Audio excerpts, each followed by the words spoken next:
Can you Yeah. cut that out, please? That's not fair.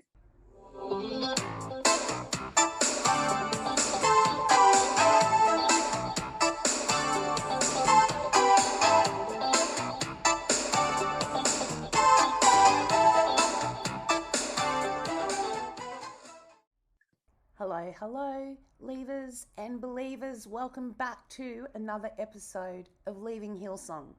My name's Tanya, and this episode is There's Always Been a Lot to Say, Part 2. It's Grace sharing a lot of gems. We've been talking about the implosion of Hillsong, and we get stuck into talking about conferences and events and the addictive nature of them. And Grace shares a lot of positive experiences at Hillsong, and then how she ended up walking away and making meaning for herself. This episode was meant to be out a bit earlier, but I've been horribly sick with the COVID. That is now gone. I really like this conversation, and I hope you will too. Pull up a chair, grab a coffee, and let's dive into There's Always Been a Lot to Say, Part 2. It's just changed so much, and yet the more things change, the more they stay the same. I can't believe I didn't know there was an evangelist called Cash Luna who turned up at conferences here. But he preached in Spanish, and what's our long friend who used to be the Maryland's pastor is his interpreter. He came to Sydney wearing like a very expensive Louis Vuitton jumper. Okay. And everyone was having a bit of a laugh about high-end brands. But he's apparently been in the news circulating about money and drugs and being a high-profile pastor. But he's from South America as well. Yeah, Pentecostalism grows in rapid rates in South America. I think that last I read, the profile of a Pentecostal is a 27-year-old Brazilian woman. So it's huge there. But what are the chances of a prosperity gospel preacher being called Cash? I know. There is a lot. There is a humble following. I mean, these international speakers definitely said yes to coming in for conference. But I think as well, who knows if church was hosting a conference for 2020 paid tickets, perhaps they were also fulfilling contracts for these speakers as well. Who knows? Why it's not? My wild guess. They would have all globally lost a lot of money in the last couple of years from all their love offerings. You're absolutely on the ball there. Yeah, and as well, they would have had to been willing to attach their face and name to a Hillsong conference post-COVID and post-scandal. A lot of quiet, not much going on in conference land. I've heard that they're unsure whether the conference will continue in the future in Sydney, and the same goes for colour. And we do know there's quite a few jobs that church does hire for just conferences. So I guess there'll be another round of redundancies soon as well. And where do you think that'll come from? Like what department? Sorry, will that conference events? Oh, I see. So the conferences that they run. Also, the end of the end is happening for Channel as well. Hillsong so I think they've all been given their end date, and the hosts, the people who own the channel, had taken away the rights off Hillsong anyway a while ago. They must have given them 90 days notice or something. But all those jobs are being wrapped up as well. That's what I've heard. Yeah. So definitely another round of redundancies, and the staffing will get smaller. And it only has to, right? If you're losing X amount of people every Sunday across a number of campuses, surely is the first thing that goes are jobs. It depends, I guess, where their revenue is still coming from and going to. And, there is so much revenue in the music and the streaming, and, there's a lot to fall back on there, I would have thought. But what would I know? I mean, they bought Melbourne's Festival Hall for $23 million. And that was supposed to be, it's a beautiful building that a lot of bands liked playing at until Hillsong got a hold of it. So they're unable to rent it out at other times because no one wants to touch it in the mainstream music world and be affiliated with them. And they haven't like renovated it properly. And I don't understand how they can claim running at a loss if they've got some $20 million building down the road, you know, stuff. But yeah. Oh, I can't keep up with the amount of buildings and stuff they've owned. I mean, I know. Happening to all of them, even the ones in Sydney that were for college housing. Like, no idea. I suspect the property portfolio is 500 times bigger than, you know, what we could probably piece together. I remember in about 2007, the Business Review Weekly in Australia tried to connect Gloria Jeans to Hillsong. And even though one of the owners, Nabi Saleh, was on the board of Hillsong, and the other owner was, you know, if not on the board, I can't remember, he was very high up. They still couldn't actually, you know, using all the searches available at the time, they couldn't connect them on paper, the Gloria Jeans coffee to Hillsong.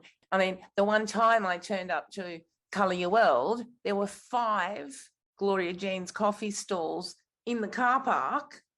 You know, the connections were very strong and you couldn't connect it on paper. So I'm sure, you know, all these years later and all these accountants later, yeah, there must be so much more business going on than we'd be able to keep track of. Bit of a ramble. That's actually all been really interesting, hey, that whole college thing, because it's so central to what they do. You can't, you know, it's like McDonald's training up managers. They need people in college for growth. Yeah, 100%. I mean, like, it was this considerable amount of percentage of labour to get things done. I mean, they would say they wanted volunteers sign up, but and that too, yeah. I mean, they got so many volunteers every year, which we all know London, to be a volunteer, I think you had to pay 50 quid. So a lot of people then sign up. Oh, yeah, that was the other thing I was told by a bird. There'll be no European conference next year. There's not enough volunteers. People do not want to volunteer since lockdown, which makes sense. I mean, they're already paying for it. So I found that concept really weird. How are you going to lure people into to volunteer? I mean, and we all knew you do the week of pull some crazy hours, like 60, 70 hours a week, plus travel back and forth between the hills and Homebush and crazy traffic, let alone rainy season and terrible roads. And then, you know, everyone will wind up sick the next week. And then you had no one around for the next weekend of church. Like, it was just a never-ending cycle. Right. I mean, we all loved it. I mean, let's be honest, we didn't lock up because we didn't like it or that we were told we had to. I mean, we did. There was a sense of euphoria and it was really energizing. And we got to see people from everywhere. Yeah. We were kind of treated as like B or C or D-list celebrities in a way, because we were the chosen ones that got to stand on the stage and be involved. Like, there was a lot of things that contributed to it. We could, I guess, show off in a really grandiose way as well, of the things that we did on a normal Friday night. Like, there was so many things that conference meant to us. And I think I've said this in a prior podcast. I mean, now I could say I could run a conference or a gathering or a camp that has, you know, from 1,000 to 10,000 people. I know the ins and outs of it, the elements that need to be run to ensure that it works effectively. And we've, you know, I've seen it through a generation of having a paper-based way and paperless. You know, we've seen that transition as well. And again, with those years of experience, we've also seen the level of influence that Hillsong's had. It just grew astronomically. And I mean, that church got to the point where they were recording the worship prior to it being run, and it was played as a track. And the musos would just stand on the front there playing on top of the track, but it was already pre-recorded. I mean, that's how set. I mean, it was like a concert, you know, that's what concerts are like. They're completely staged and set music arrangements and design of how the stage and the set is run and when the music's played and when it's stopped. I mean, that's what it started turning into, a massive production. That would then get replicated. And so if you were one of the lucky ones that helped, formulate or write or, produce the opener, that opener started getting translated into the other conferences around the world as well. So, I mean, if you think about entertainment, the arts, media, marketing, working in IT, in sound and electrical, I mean, you kind of had the world as your oyster being at Hillsong. I mean, you got opportunities to work in venues that a lot of people would dream of doing, and as well having the amount of manpower that Hillsong somehow always seemed to recruit. Well, yeah, it's like, I don't know, what's a reverse snowball? Because it's, one thing gets so, yeah, sure, the pandemic hit them hard. And you couldn't run those things. And you could tell that when pandemic hit and we couldn't do all these events anymore, it really hit them hard. And that's when I realized, I always knew this, but we were a church that ran around events. We were events obsessed. We just loved pulling on big parties and big shows. We just loved it. And what is that? I mean, I'm a little bit older than you by about 20 years. Yeah. So tell me, is it the party because you're young and it's nice to go to parties with your friends? I mean, is that it, or is it that? Ben talks about it in his podcast, in his story and sharing of his journey, but it was like you got hooked at the event, at the show they put on, and you're like, wow, it's so much more bigger and it tantalizes the senses, and you're like, wow, this is so much more fun and energetic and funny, and it made you laugh, it made you cry, like, it was a bit of comedy as well, it was a bit of soap, it was everything all in one. And it was also fundamentally based on real people with their real lives going through real stuff. I mean, we never hear it from the mother dove or the eagle, but the real stuff that they would go through, like you never really heard the real nitty gritty. But when you interacted on a daily level and you met people and you got into a community, everyone was so hyped and they were positive and they would be there for you. I mean, it was very limited and it was based on a contractual non-binding agreement that you would continually rock up and you'd be at prayer meeting and you would serve, but they were there for you. It was conditional, but we weren't going to discuss or even imagine what it would be like not being a part of this group. Because, I mean, why wouldn't you? Why would you want to think about not being a part of it? That's really smart. I wonder if that becomes a self-fulfilling prophecy. If you can get everybody into a great mood and tell them they're going to have the best time of their life and everyone's into it, well, they're going to have the best time. Yeah. It's like that infectious, like one smile, you keep smiling. I mean, there's so much research on that. Even if you don't feel like it and you smile, someone else catches that smile, then that happiness kind of gets transferred. And same with that, doing one good thing for someone and paying it forward. I think that was a big element to it all. And that was its power. The internet gurus that you see, like when you watch YouTube and there's someone that's like, you can run your own this or that and watch my free webinar. They've all got a strategy as well of the next book, the next conference, the next course, and oh my gosh, can we just hold up there? This is a great point. I mean, everyone who's been to a conference before will hear me on this. I mean, they were already advertising next year's slogan of what conference would be already when you were sitting in the second session.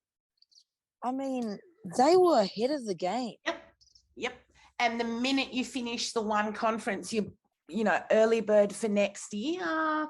Yep. Now you could sign up with a QR code, just lift your phone up and, tap it on your camera app and you were already downloading the Google form. Like it was unreal. So they will have a very clear strategy. I stumbled on a video last night about the metaverse. And so if you don't know what the metaverse is, it's a virtual reality world that you're going to want to find out about if Zuckerberg gets his way. But Facebook actually approached Hillsong and met with Sam Collier in Atlanta, which I hadn't known. And they've signed a deal, Hillsong and Facebook. And then Facebook changed a couple of months later to Meta for the metaverse, so that you'll be doing virtual reality church. So if you think the marketing's good now, if you think the hypnosis is sophisticated now, wait until you kind of don't know whether it's the virtual reality or God. Fun times. And people do get completely hooked. Who doesn't want the very bestest relationship with God, I guess? Is that how it works?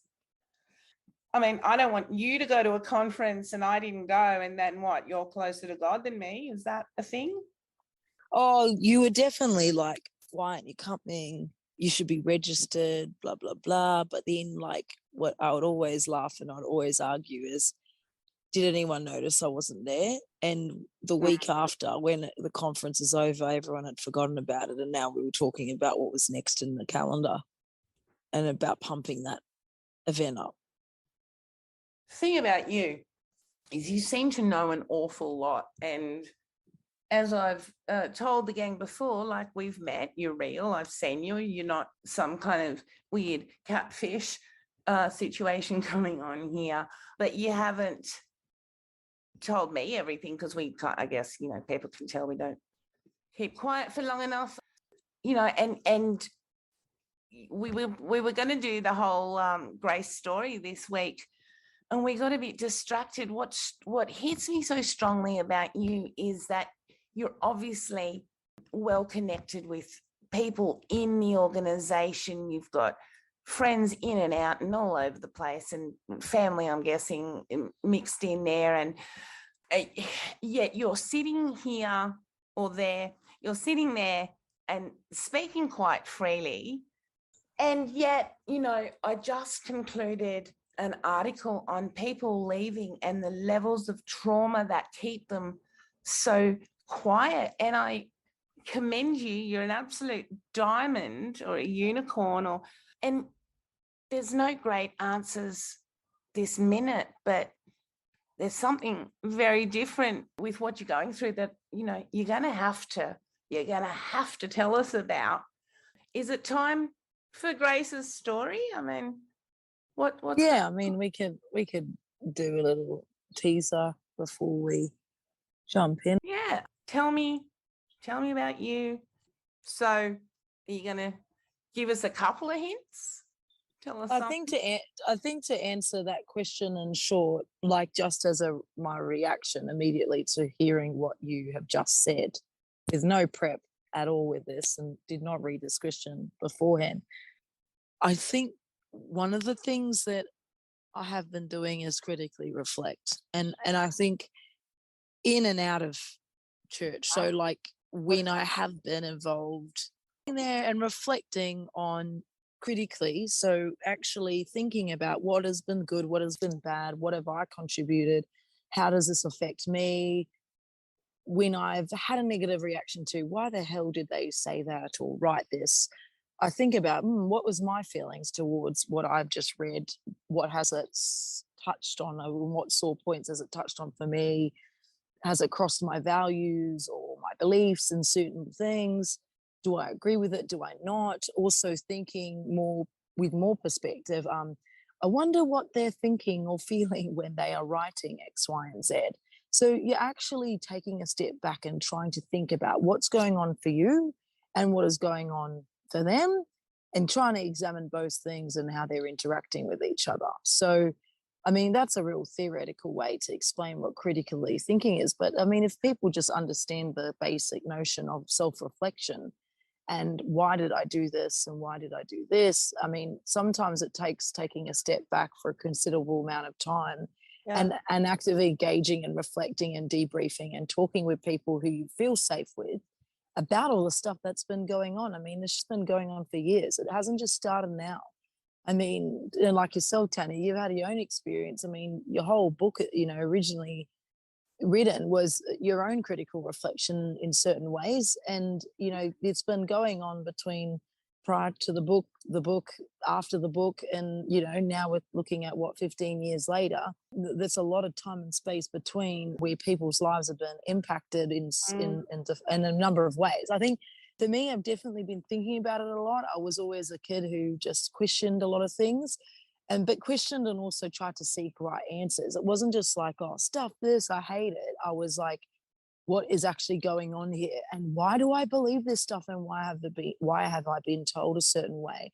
I think the problem was, half my life, more than half my life, 3/4 of my life so far, I've been made and forced to believe this, and this was the only way, capital W way. And so the last 10 years have been really exploring what do I think, and formulating my own values and beliefs, and my own kind of compass around how do I navigate all of this, and what sense of meaning do I make for myself? Because like we've said countless times before, it hasn't overly been negative.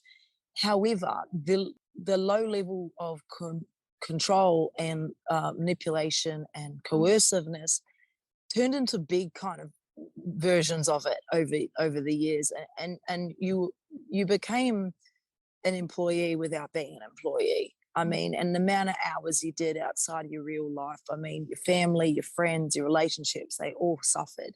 And in a way, I've said it before, was robbed. It was my 20s.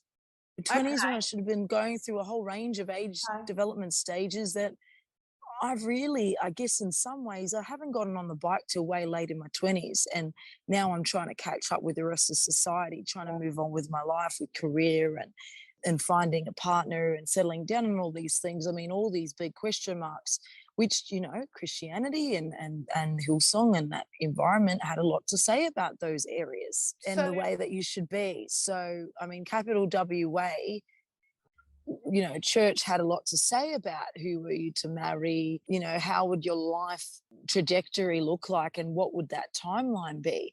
And so once you start meandering outside of that norm, you kind of be in the forgotten cousins that are all struggling to catch up, or you get a bit jaded and you kind of look elsewhere. I've had to go through a lot of counseling, church, family, culture, faith has all come up as the major themes time and time again. And I think my ability to talk about it is because there's always been a lot to say, but very few environments to safely say them in. And it feels comfortable to be able to share this, knowing that, even from, us first potting together, that, a lot of people were just kind of giving a lot of good feedback because they liked the realness of the chats, and it came with laughs and nods of agreement and tears as well, because I guess people would have felt and really connected with the story. So, but yeah, I think part of it also is my profession. We're not just taught to critically reflect all the time, but also thinking at the wider systems and not just looking at an individual level, but looking at all the layers. Now, I'd want to ask you though, just let us know, just throw us on the map. You grew up in Hillsong? I started when I was 13. But prior to that, I was at an affiliated church. Okay. And have you left Hillsong? Never announced, but yes, the actions speak louder than words. Yeah. Okay. So, so you're not in attendance at the moment? No. How long ago was the last time that you were really considered yourself a member, roughly? Prior to COVID. That's a long perspective then. I don't know how old you are, but sounds like a bunch of years then. Okay. Since Brian's 50th birthday. You really do know so you would definitely know a lot of people in and out then, hey? And I appreciate you, and I know people appreciate you more than you can really realize. It's such a strength. Thank you. Hey, thank you, Grace. It helps so many people. We'll sign off for now, and we'll be looking forward to that story whenever you're ready. Yeah, when you get your charge your battery. For sure. I'll talk to you. See you soon. Bye.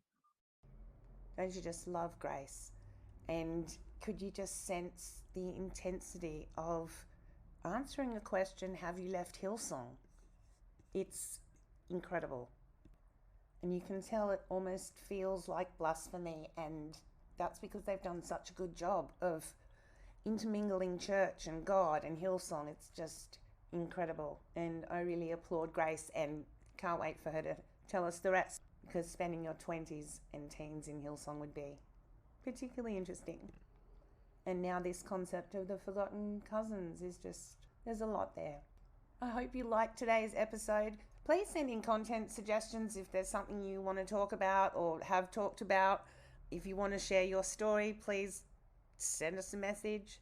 Please like, share, subscribe, do all that. Follow us because it really helps. And, keep looking after each other. Keep being kind to each other and be kind to yourselves. Go easy on yourselves. As you keep on leaving Hillsong, we'll talk soon.